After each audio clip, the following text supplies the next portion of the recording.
Halo teman-teman, ketemu lagi di channel Ridwan Temin. Kita sharing santai hari ini bersama Mas Septian Dwi Cahyo. Siap, thank you Ridwan. Orang yang saya tonton di TV waktu kecil. Akhirnya kita salah satu YouTube bareng. Lama banget ya waktu kecil. Nah ini ya, nggak apa namanya, nggak nyangka kadang kalau udah masuk ke industri itu kita bisa ketemu siapa aja. Betul. Masuk orang-orang yang dulunya cuman ada di layar kaca, saya di ruang tamu, misalnya Mas Septian ada di TV, itu kayaknya kan jauh banget. Iya, iya. Itu udah masuk ke industrinya, lah bisa Bisa, setongkrongan ya. Gitu. bisa ngumpul ya, bisa ketemu. Bisa ngobrol, bisa yang oh gini ternyata aslinya di luar ya. Iya, Gitu. siap. Oh aslinya ternyata manusia ya. Gitu. Manusia. Mas Septian ini katanya Ya. mau bikin show, Ya, pertunjukan insya Allah. pantomim. Ya. Apa itu pertunjukan pantomim? Pertunjukan pantomim, pertunjukan imajinasi. Jadi saya mencoba untuk buat ini udah yang keberapa kali. Oh bukan yang pertama justru. Untuk pertama di Bogor. Di Bogor. Jadi ini pertunjukan perjalanan saya selama 40 tahun di dunia seni pantomim. Pantomim. 40 Mm-mm. tahun. Yes. Wow. Saya stand up baru 10 tahun. Proses. Harusnya belum layak bikin Proses. show lah ya, 10 tahunnya ya. Kalau sekarang saya lihat justru karena industri harus lebih cepat. Oh, gitu. Diperes sekarang. Diperes. Jadi semuanya main cepet. Iya, Sebulan instan. harus udah bisa punya materi bagus, show Iya, bagus. iya. Saya berharap sih ya nggak harus standarnya 40 atau 30 atau no standar lah. Pokoknya selama dia mampu, selama dia sudah dibutuhkan ya udah gitu. Nah, ini kan berarti udah kesekian kalinya bikin pertunjukan, pertama kalinya di Bogor. Ya. Sebelumnya di mana yang pertama? Yang pertama ada di Jakarta. Kapan itu? Sebelum pandemi 2019. Itu. Nah, rencana di 2020 saya mau bikin di Jakarta lagi. Cuman karena pandemi tertunda. Nah, kebetulan tahun ini Teater Ras, kebetulan ada komunitas juga, salah satu komunitas saya, Bang Zai, itu menginginkan ada sebuah pertunjukan pantomim di Kota Bogor, ya akhirnya kita kerjasama sama Teater Ras. Iya, akhirnya bikin tanggal berapa? 3 September 2022 Di Kemuning Gading. Kemuning Gading, yes. Satu-satunya tempat pertunjukan di Bogor ya? Yes, ya mudah-mudahan tahun depan ada lagi ya, banyak Apanya? ruang-ruang Kemuning pertunjukan. Gading. Kemuning Gadingnya? Kemuning yang lain. Ya kalau tempat nongkrong mah di Bogor banyak. Banyak, Hanya ya. kita di seremoni itu. Ya. Tapi kalau tempat pertunjukan cuma ada di Di Kemuning Gading, betul. dengan segala Betul. kekurangannya. Saya belum mencoba ya. Oh belum pernah emang? Belum pernah Kemuning di Gading? sana, belum. Sama sekali. Sama sekali. Oh terus kenapa memilih itu akhirnya? Karena ya kapasitas dan ya itu satu-satunya gedung pertunjukan di Bogor. Karena kan kalau bikin show tapi di ballroom hotel tuh agak gimana gitu ya, kayak kurang nyanyi. Iya, betul. Senangnya ya di gedung pertunjukan Ya, lah. ya. Kalau saya menganut dimanapun tempat, kapanpun Bisa sebenarnya. bisa. Ya. Itu tanggal 3 September 2022. Ya. Tiketing ada di mana? Di mana? Oh, di bawah. Ya, nggak salah, ya. Sini mana ya? Lebih gampang disebut ya. Ya. Ya. Kalau sebut agak susah, saya ini nggak hafal ya, Oh, karena nggak kebetulan adminnya Teater Ras ya. Oh jadi tinggal ngurusin performa. Saya kontennya aja, ya. Pokoknya Ya. ada tiketing nanti ditaruh ya.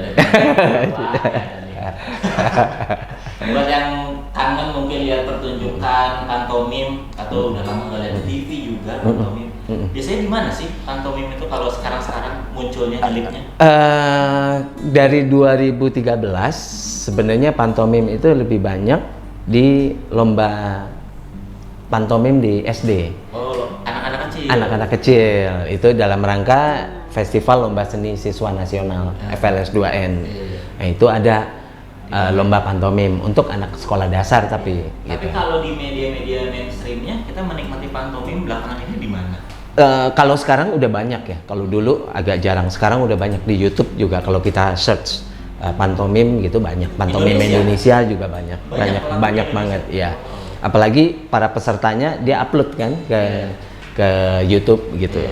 Kayak gitu. Kayak dulu kan Mas Septian ada di film, ada di sinetron gitu, tergabung yang lain. Oh ini ada pantomim di sini ya. Iya. Sekarang kayaknya udah jarang lihat ada yang. Iya, karena saya melihat industri itu selalu berubah-ubah ya. Ininya apa zamannya atau genrenya gitu ya. Saatnya magician yang lagi up, saatnya sekarang stand up yang lagi stand up gitu. Nah kita sebetulnya pantomim itu saya ngerasain dia sih basic dasar seorang aktor, entertainer itu dia memakai pantomim. Olah tubuh ya. Ya. Kalaupun mau dikolaborasi sama audiovisual, paling modelnya seperti Mr. Bean, Charlie Chaplin gitu. Kayak gitu. Nah, kalau Mas Septian tadi kan stand up lagi hype, pesulap lagi hype, ngikutin juga? Ngikutin Setiap hype yang ada gitu. Kayak sekarang stand up. Ya kita harus mencoba untuk blend it gitu ya ke semua unsur seni yang lagi hype gitu. Stand up pernah berarti? Pernah. Berapa kali? Masih bisa dihitung jari dan belum. Itu dalam acara apa? Open mic latihan? Open mic ada, terus stand up komedi yang di salah satu stasi TV yang pertama itu pernah jadi bintang tamu gitu. Beneran stand up ngomong berarti bukan pantomim lucu? Bukan.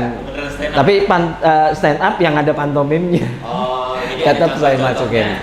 Berupa pantomim itu. Tapi ada verbalnya juga. Ada verbalnya gitu. Nah untuk pertunjukan nanti konsepnya tuh lebih secara genre aja, komedi atau romance atau apa yang dipertunjukkan? Jadi karena ini perjalanan 40 tahun, semuanya komplit jadi satu. Semua ada. Komedinya ada, romansnya ada, tragedinya ada gitu. Jadi semuanya ada. Nah, saya agak tertarik ini sih sebenarnya kan seni pertunjukan pantomim misalnya kalau mau bikin show ya mirip seperti stand up mau bikin show kan, dengan durasi yang agak lebih panjang dari showcase biasa. Gitu.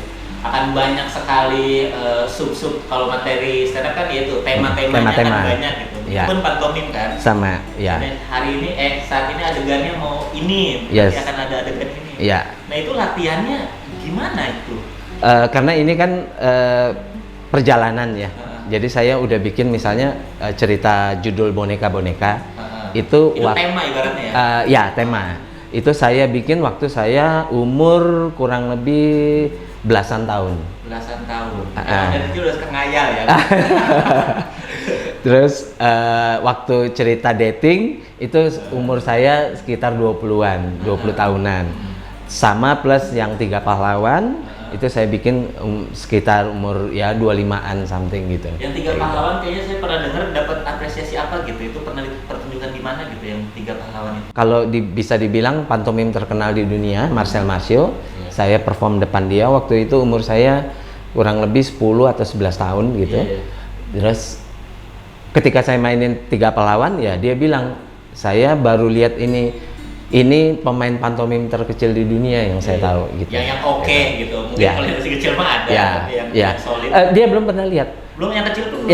Yang kecil belum pernah lihat saat itu karena baru kan tahun 70 80-an itu pantomim benar-benar baru dan belum ada orang yang belajar gitu, baru mahasiswa, orang-orang yang seniman gitu. Biografinya tuh dari dulu udah pernah dibawain. Siap. Nanti akan dibawain lagi. Nanti akan saya bawain lagi. Dengan plek-plekan sama atau? Saya setiap pertunjukan saya nggak pernah ada yang sama secara mood ya.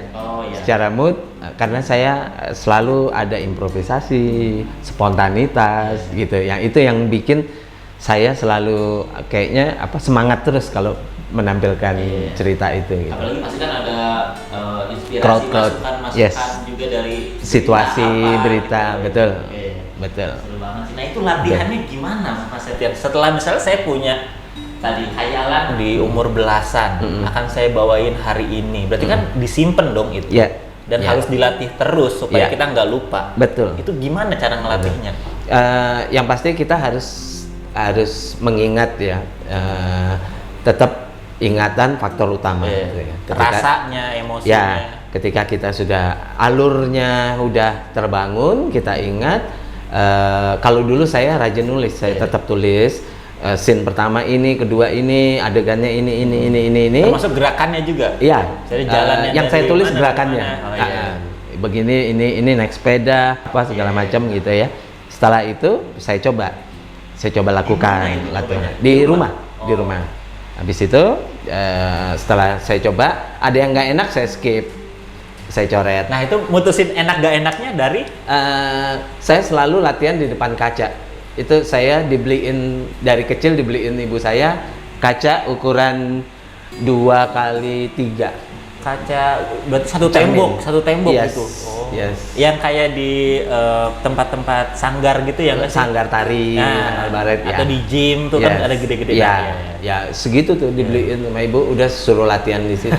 Murah juga nyogoknya ya. Orang-orang dapat mobil-mobilan, kapal-kapal. Saya dibeli kaca aja dah. Ternyata efektif. Saya bisa lihat, saya bisa koreksi, oh ini kurang, ini moodnya nggak enak, skip kayak gitu.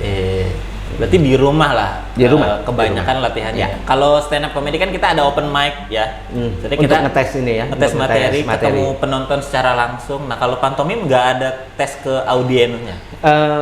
Kalau saya kemarin mungkin jam terbang ya, tetap perform sesuai dengan yang udah kita latih. Jadi yang kita tampilkan sebenarnya yang udah kita sortir sendiri, gitu. Jadi saat ini keyakinan kita yang sudah kita coret-coret, kita tampilin ternyata berhasil, ya udah itu yang kita pakai. Gitu.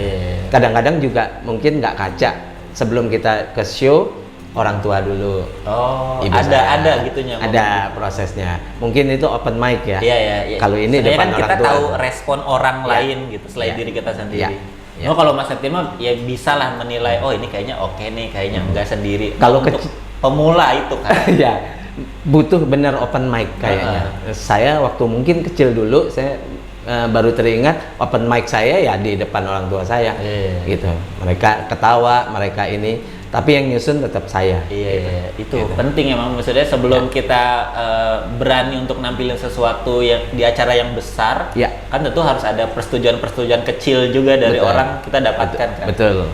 Mirip stand up. Makanya saya penasaran nih latihannya di mana kalau pantomim gini gitu. Nggak mungkin orang lagi nongkrong, ini punya gerakan bagus nih. Langsung ya orang bagus udah langsung gitu. Kalau stand up kan mungkin bisa ngobrol terus tiba-tiba gue punya cerita nih gitu. Iya. Kalau pantomim berarti itu selain keluarga terdekat, sekarang ada komunitas juga ya? Iya, ada komunitas. Apa namanya? Cahyo Studio itu apa? Kalau itu pelatihan. Studio pelatihan itu untuk anak-anak dan untuk pelatih. Jadi saya ngajar untuk pelatih yang supaya mereka bisa ngajar lagi. Ya. Septian Dwi Cahyo Studio. Studio, ya. Itu untuk masuk ke situ apa? Harus apa? Yang pasti harus mencintai dunia seni ya, apapun ya. Ya, magic, stand up atau dance, pantomim terutama gitu. Yang diajarkan apa itu kalau untuk anak-anak sendiri? Kalau di studio kita, karena kemarin pandemi kita buka online gitu ya. Kita melatih yang utama adalah mengembangkan, mengasah imajinasi anak-anak. Itu yang paling penting ya. Sama mengolah tubuh mereka. Gitu. Ngolah tubuh tuh bagian yang apa ya? Bagian yang menurut saya sih cukup sulit dibanding ngayalin. Kan orang beda-beda ya. Ada orang yang gerakannya udah lincah sana sini tapi daya hayalnya terbatas. Kalau saya ngayalnya kemana-mana nih, tapi geraknya gini. Malu gitu. Kayaknya jelek nih kalau gini. Nah itu perlu ruang khusus untuk ngebuka supaya tubuh ini bisa disesuaikan sama imajinasi. Ada gitunya? Ada. Itu proses belajarnya lama nggak sih? Tergantung kitanya. Kalau kitanya kuat, pengennya kuat, itu mempercepat. Tapi kalau setengah-setengah atau mereka justru malah kadang-kadang nggak punya target, itu yang membuat lama. Gitu. Yang datang tuh cuman ya udah pengen datang aja, nggak ada goal sendiri. Karena pasti kepake banget itu. Sangat. Apalagi untuk apapun ya. Untuk entertainment, untuk entrepreneur gitu, semua membutuhkan bahasa tubuh yang baik. Gitu. Sebenarnya satu bidang seni itu bisa mewakili banyak bidang seni lainnya sebenarnya. Kayak stand up aja kan bisa stand up. MC-nya akhirnya lebih lancar, siarannya lebih tahu gimana Betul. story yang baik gitu. Betul. Sama pantomim Betul. gitu karena Betul. gerak tubuhnya udah terlatih di situ, akhirnya ngelakuin hal-hal yang lain juga bisa lebih baik. Betul. Luar biasa.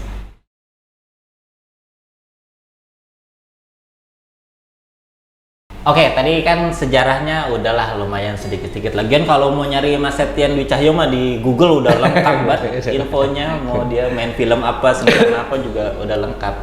Cuman yang saya penasaran adalah proses kreatifnya gitu, Mas. Saya juga kan ya meskipun seninya beda, saya stand up Mas pantomim, tapi kadang butuh juga nyari tahu orang tuh kreatifnya gimana sih untuk dapet satu ide dari yang wah kayaknya ini menarik nih sampai akhirnya bisa direalisasiin jadi sebuah karya yang kita kuasai itu gimana? Jadi kalau saya dari dulu mungkin ya senang musik. Oh, justru senangnya musik. Ya, senang musik. Nah, kadang-kadang banyak unsur cerita saya lahir dari ketika saya dengerin musik. Berhubungan secara langsung atau untuk mood aja? Mood. Oh, mood. Secara mood atau kadang-kadang syairnya atau kadang-kadang melodinya gitu. Itu yang ngebangun inspirasi saya. Gitu. Itu ada ininya sendiri nggak, misalnya urutannya, misalnya dari Mas Septian kalau mau bikin sesuatu yang baru, satu tema yang baru, itu apa aja urutannya?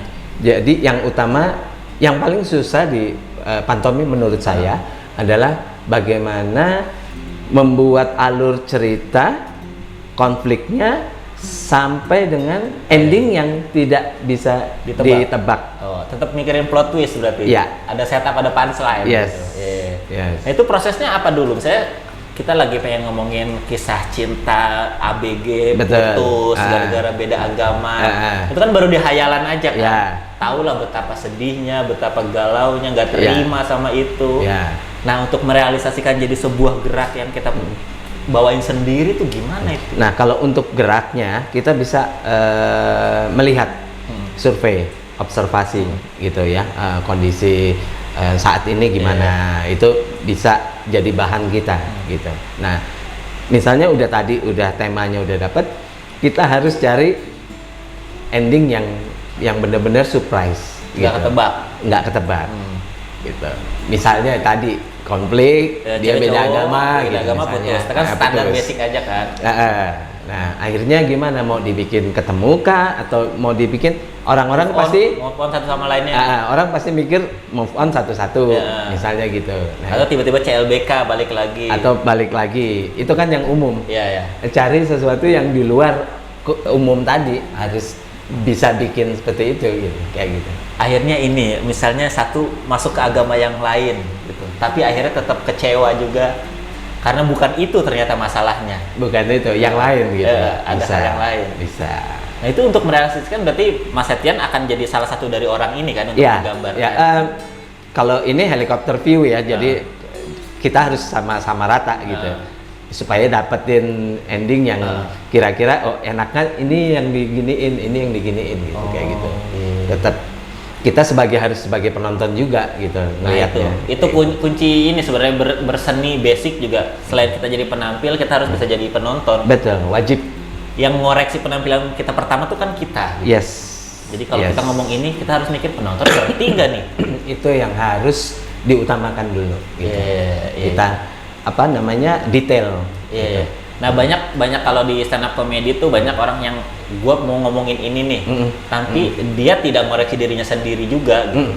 Kalau saya masih yang saya pengen ngomongin ini, pokoknya nggak mau tahu pasar suka apa enggak, penonton suka apa enggak, tapi secara penonton saya udah menilai ini enak buat didengerin. Ya. Gitu. Ada gitunya. Mungkin untuk tahap awal dia akan begitu, tapi saya percaya dengan berjalannya waktu dan rekam jejak atau kesempatan dia pentas, dia nantinya akan punya kepedulian, kedewasaan, kebijakan.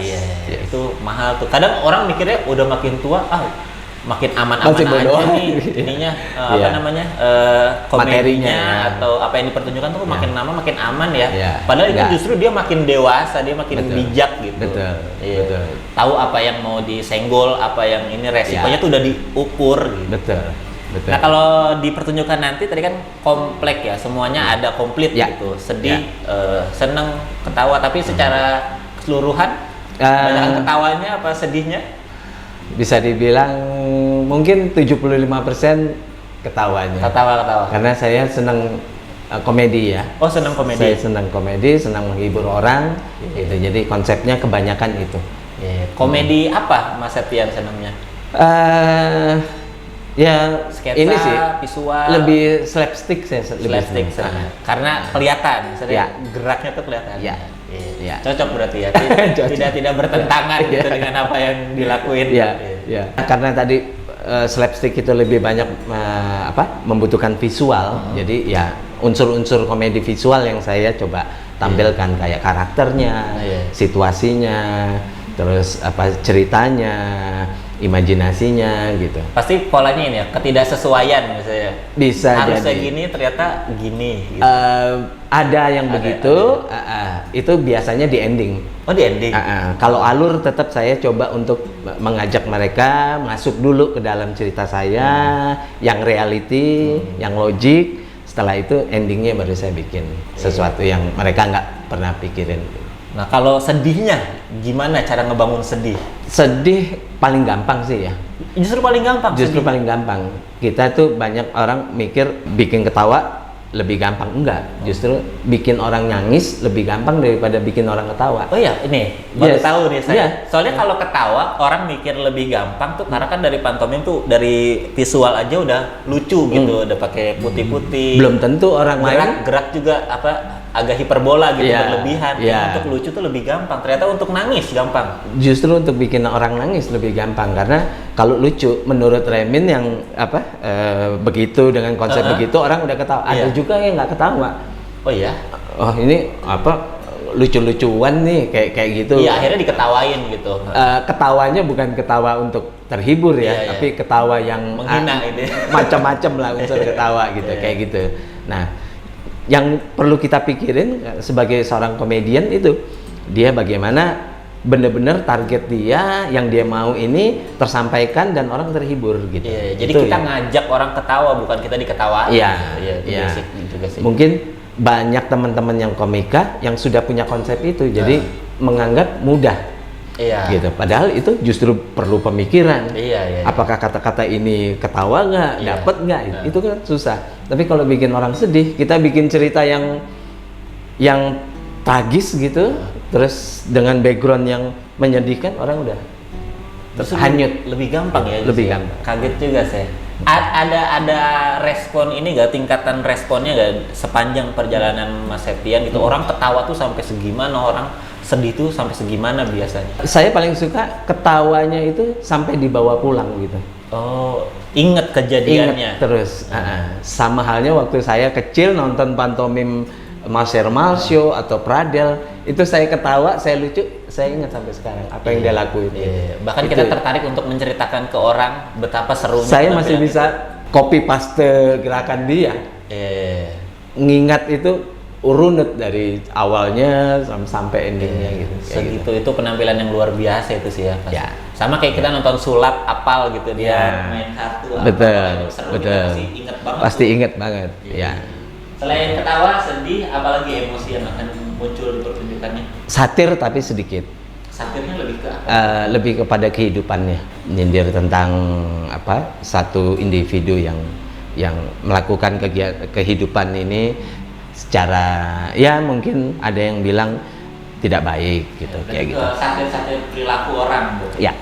Ya. Terus ada ini semangat gitu, emosi semangat ada nggak? Pasti karena judulnya Juang. Judulnya Juang. Iya, Juang.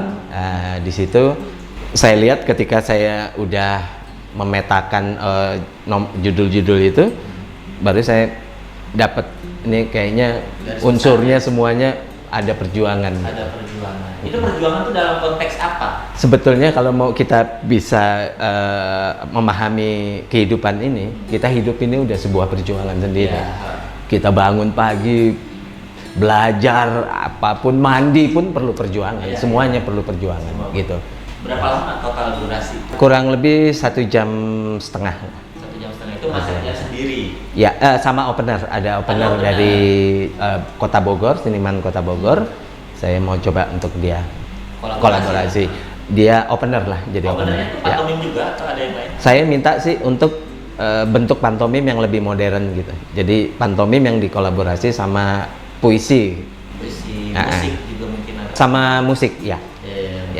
Tanggal 3 September 3 September siang. sore jam Oh, 15.30. sore. Ya. Berarti maghrib beres itu. Ya. Bisa malam minggu itu atau Sabtu, ya. Sabtu sore. cocok lah untuk memulai pertengkaran di malam minggu. Kenapa harus bertengkar?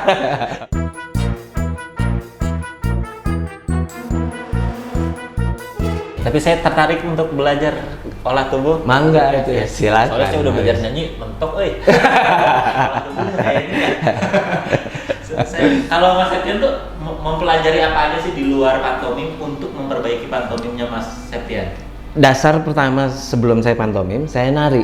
Saya penari. Nari apa? Nari Jawa, nari Bali, nari nasional, nari balet. Pokoknya kesenian nari lah. Tari semua udah saya cobain. Mas sempat Gitu. break dance juga kalau Break dance akhirnya mudah gitu. Oh, iya, ya muter-muterin.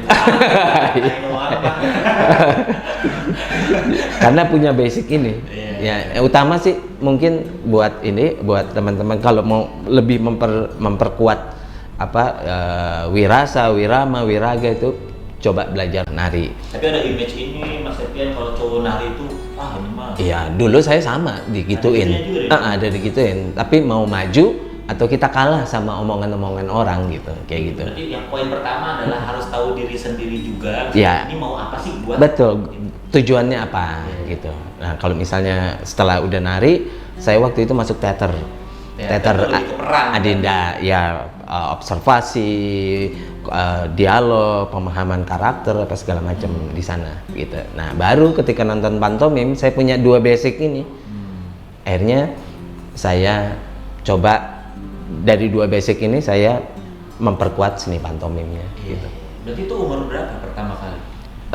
Kalau tari saya waktu masuk SD. Teater juga waktu masuk SD. Pantomim saya umur 9 tahun. Itu masih kecil udah punya 3 hal yang disukai dan tidak umum ya. Iya. Itu Kita masih suka main PS1 saya. Umur segitu. Tapi umur 12 saya masih PS1. Ya. Itu karena orang tua saya, bukan pemikiran saya pribadi, tapi arahan orang tua saya, terutama ibu saya. Sekarang jadi merasa kagum sama ibu saya, berarti ibu saya visioner banget nih gitu. Jadi bisa melihat ke depan gitu ininya. Saya dipaksa untuk tetap stay di seni. Gitu. Akhirnya jadi bukan bisa, tapi udah cinta akhirnya sama apa yang dikerjain. Iya. Ya. Dan malah kan yang cuma pengen bisa aja, lupa bahwa sebelum bisa itu harus ada cinta dulu gitu. Ya. Supaya latihannya juga ikhlas, memperkuat. jalaninnya. Terus hasilnya juga nanti akan terasa lebih bagus, lebih utuh gitu. Betul. Itulah buat yang penasaran sama penampilannya tanggal 3 September. 3 September. Jam Ya. 3.30 setelah asar. Ya. Tiketnya ada di Hatur nuhun. Kalau dibikinin hatur nuhun deh. ada di atas. Atau kalau nggak sempat ada di deskripsi. Di tiketnya. Siap. Juga bisa. Siap. Terima kasih Mas Septian. Sami-sami. Sudah mau bertemu Sama-sama. di sini. Akhirnya bisa merealisasikan apa yang saya lihat di TV. TV siap. Terima kasih. Mas Septian Dicari. Sampai ketemu nanti tanggal 3 insya Allah. Siap, nonton ya. Siap. Terima kasih. Hatur nuhun. Sukses Ridwan.